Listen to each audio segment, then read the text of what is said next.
Suso na naman ang lutuin. Ginataang suso. Ready na ang tanglad.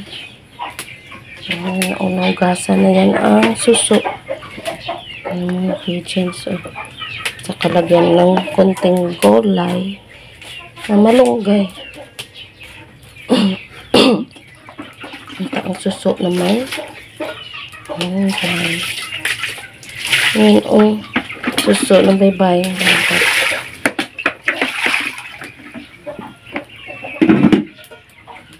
First time din namin itong kainin kasi hindi kami kumukuha nito noon. Malaki ito. Ngayon lang.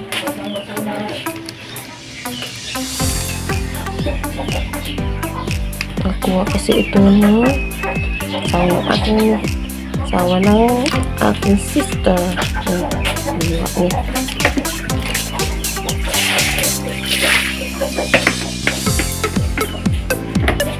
Gakon po. Ang suso.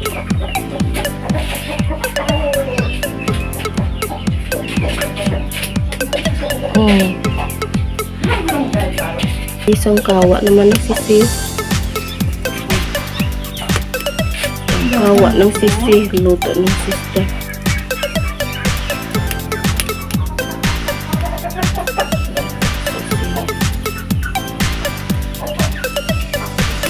Ito naman ito ng sisi.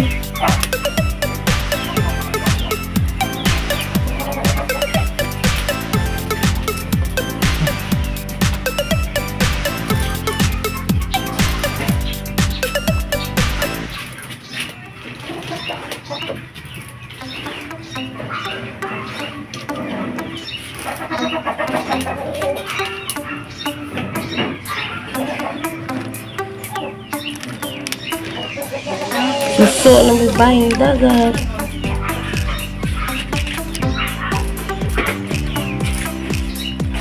Mag-ano yung gata.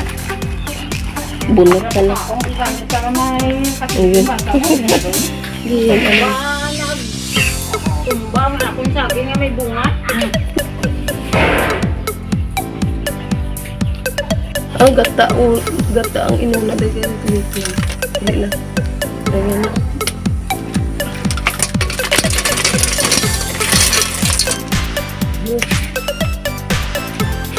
Gata pala yun. Gata yung inuna. Matuluan. Sa kanila ba yung suso at anunan. Gata una tapos suso tanglad. Yun. Mix na.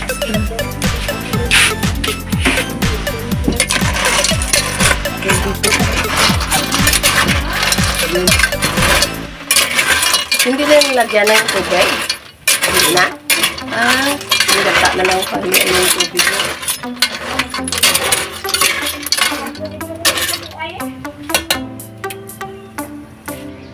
Huwag tayo ng sili dito. Lagay natin kasi walang tao tilahas. Tama na siguro maganda yung maanghang yung konti. Dalawang kaldero. Yung isa para sa yan, kain sa aso. Ito yung ginataang suso.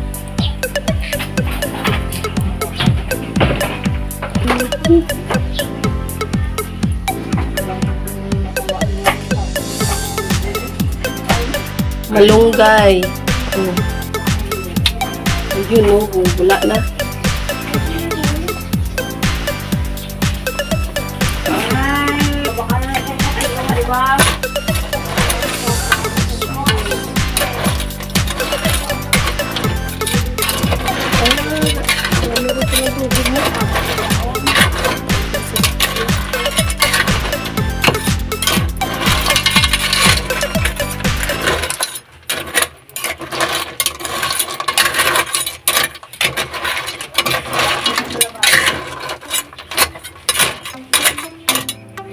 Yun na.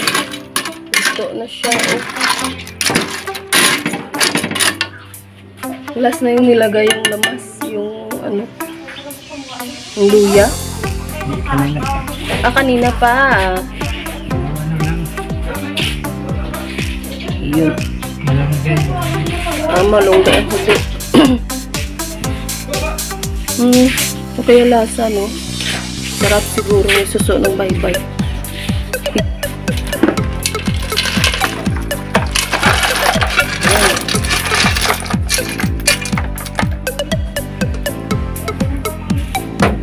Bagong lutong suso, ginataang suso na may malunggay.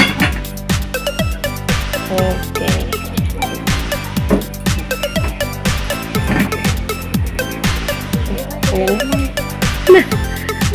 Ano ho na sibit magkaon? Sibit gani.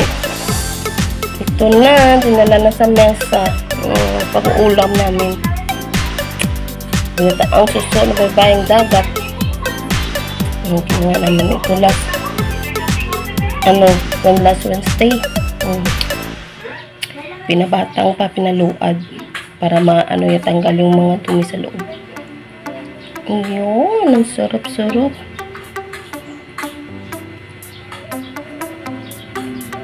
First time po makatikim nito kasi kapag kami sa baybayang dagat, hindi namin ito kinukuha.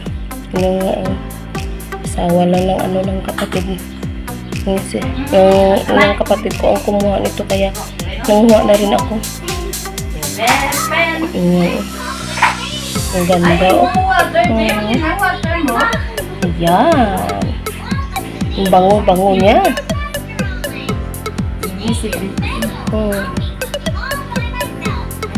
Mabilis na palang ilutuin to. Ang dami kong makukuha sa baybayang dagat kapag ka lang. Pag masipag ka lang at natyaga manguha, ayun, may pang-ulam ka na. Basta ang dami namin nakuha. Ito, suso ng baybayang dagat. Sisi, yung maliit na oyster. Saka yung lutgaw shells. May upan, may gulaman. Kami nakuha sa baybayang dagat. Gabi na kami nakauwi. So, may ulam na kami. Ito, isa ito sa kahapon, yung tortang shells. Ngayon is na ginataang suso. Yun. Later, kainan na. Yun, may sisi pa dun. Luto ni sister.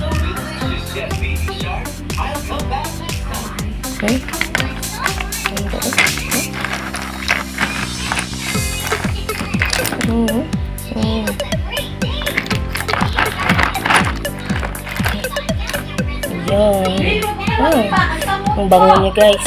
Ang bango ng amoy. Basta may gata ang bango. Ay, tayo nakainan. Okay. Ang laman. Yan pala yung laman niya, oh. Parang din. Ng bagungon. Ang lasa. Ang manok-manok na bala. Nakita ko ito may manok-manok. Kain tayo. Kain ng suso. May sisi pa, oh. Hindi, lagay mo dito. Sisi. Ito ba? Ano yung laman pa yan? Try mo pa ka. Baka. Hindi ka pa man ko sa gina kung utdan pa ko na. Oo, ang laki, oh. Utdan sungo, bla. Wala na naging utdan niya.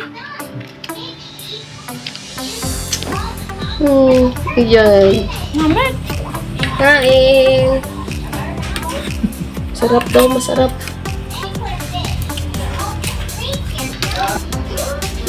Pinaksyo yung pinanay. At si Tibo. Breakfast. Ito yung ulam. Seseng. Saka ito. Suso na pinangkalat. Dala ito siya. Tagdala kayo yung tito niya. Pinaksyo. Dala ito kayo may tinamay. Itlog pa. Itlog pa. Yung torta. Nagtikim si nanay o ng suso. Hindi siya manghang, nay? Sapa ka naman yung sapa. Kaname? Daw bagungon? Daw bagungon sa nay? Ganam? Matigas. Ano yung matunawan? Matigas daw.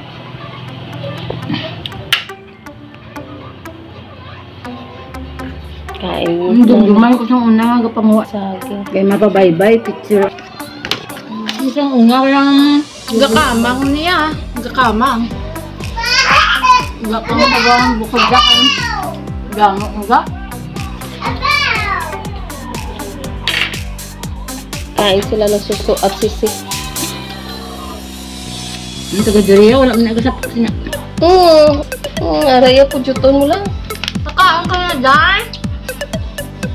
Saan yung mga sudan niya? Islog eh. Ayan, ito yung ano suso. Ano ba yung dagat? Ito yung laman. Tikman natin. Ano bagoong? Bagoong. Dokohol ba lang? Bagoong siya. Lasang bagoon. Yung kuol galing nakaon nila.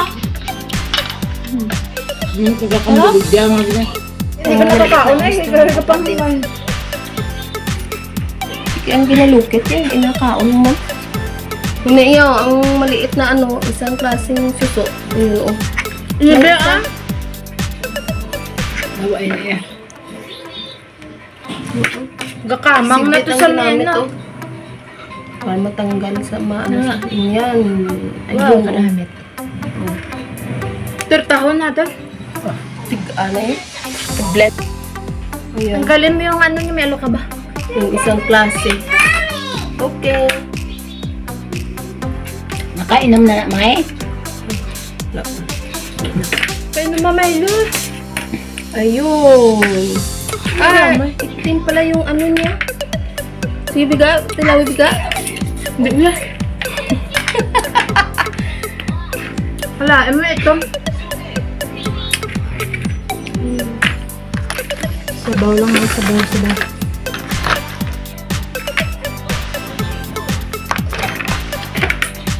Kain tayo ng ginataang suso. Kain. Okay. Abaw!